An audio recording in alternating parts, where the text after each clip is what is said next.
Bonjour à tous les amis, c'est Thomas, bienvenue dans une nouvelle vidéo. Alors aujourd'hui, je voulais répondre à deux questions. Donc savoir comment devenir coach sportif mais sans diplôme. Alors moi, je vois ce titre de deux manières. Soit on veut devenir coach sportif mais on n'a pas de diplôme derrière soi, on n'a pas de bagage scolaire. Donc par exemple, on n'a pas le bac ou pas le brevet, enfin, etc. On n'a pas de diplôme universitaire aussi. Ou devenir coach sportif, mais sans le diplôme de coach. C'est-à-dire qu'on n'a pas de BP, pas le diplôme de coach sportif ou pas de licence TAP, etc. Donc, je vais répondre à ces deux questions. Alors, moi, je vais par mon expérience personnelle, quand j'ai passé le BP, donc le BP, c'est le brevet professionnel d'éducateur physique et sportif, qui aide à devenir coach sportif, et ben dans ma classe, j'avais un très bon ami à moi qui n'avait pas forcément un énorme passé d'étudiant derrière lui. Je crois qu'il devait avoir le niveau bac, il était super jeune, c'était l'un des plus jeunes de la classe. Et pourtant, il est coach actuellement et il a son BP. Donc voilà, je voulais vous rassurer, si vous n'avez pas de diplôme actuellement derrière vous, vous n'avez pas forcément le bac, vous pouvez tout de même passer le BPGEPS. Ouais, vous pouvez passer le BPGEPS parce qu'en fait, les critères sont différents. C'est plus au niveau des critères sportifs. Ils veulent voir si vous êtes un ancien sportif de haut niveau, vous pouvez passer le BPGEPS. Vous avez des tests, des TEP, dont des tests d'évaluation physique où on vous teste physiquement. Donc en fait, le métier de coach sportif, ça se base plutôt sur le physique. Et après, le métier en lui-même, vous allez l'apprendre avec le diplôme de coach sportif. Donc vous n'avez pas forcément vous n'avez pas forcément besoin d'avoir un bac littéraire derrière vous, un bac scientifique, oui, ça peut vous aider, par exemple, sur les cours d'anatomie, biomécanique, tout ça, ça peut être utile. Mais par exemple, une personne qui a je sais pas, un bac pro plomberie, c'est pas ça qui va plus l'aider, qui va plus le permettre d'être un bon coach. Vis-à-vis d'un mec qui n'a pas de bac, mais par contre, qui a des énormes capacités physiques et pédagogiques, lui, il aura plus de facilité à être coach, à l'inverse d'un autre personne qui a un bagage universitaire derrière lui.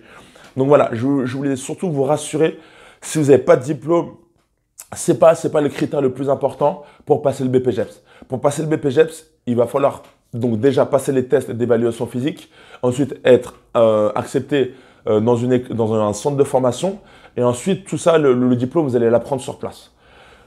Il suffit d'être assidu, d'être assidu aussi en entreprise, d'avoir la niaque, d'avoir la foi, d'avoir la méga pêche, et vous allez vous former. Et après, même quand vous allez être diplômé, c'est par l'expérience que vous allez devenir un bon coach. Donc voilà, je vous rassure sur ça. Vous n'avez pas besoin forcément d'avoir un énorme bagage de diplôme derrière vous. Ensuite, deuxième point, comment donc par exemple, vous voulez être coach sportif, mais vous n'avez pas de diplôme de coach sportif. Alors là, c'est plutôt un problème. Parce que là, pour vous faire recruter, les salles demandent un diplôme. Vous pouvez être, par exemple, comme je l'ai été, animateur. Et donc là, quoique maintenant, il y a certaines boîtes qui demandent un diplôme de coach sportif. Mais moi, quand j'étais animateur, par exemple, je donnais des cours de sport, je donnais des cours de fitness, des abdos fessiers, etc. Mais c'était plus en mode à la cool, quoi. On fait des petits abdos, il n'y avait pas forcément de consignes de sécurité.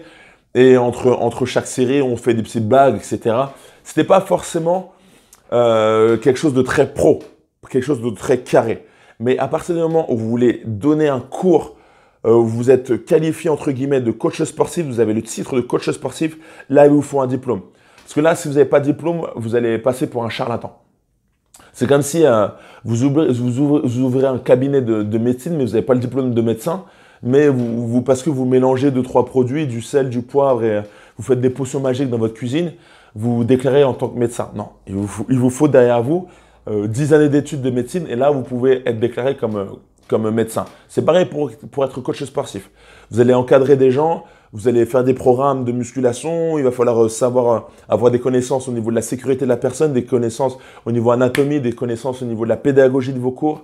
Et ça, pour ça, il n'y a pas différentes façons de le faire, il faut passer le diplôme de coach. Soit vous passez le BPGEPS, soit vous passez le diplôme de STAPS. Moi, je ne me connais pas trop en STAPS, moi je n'ai pas passé ça, j'ai passé le BPGEPS.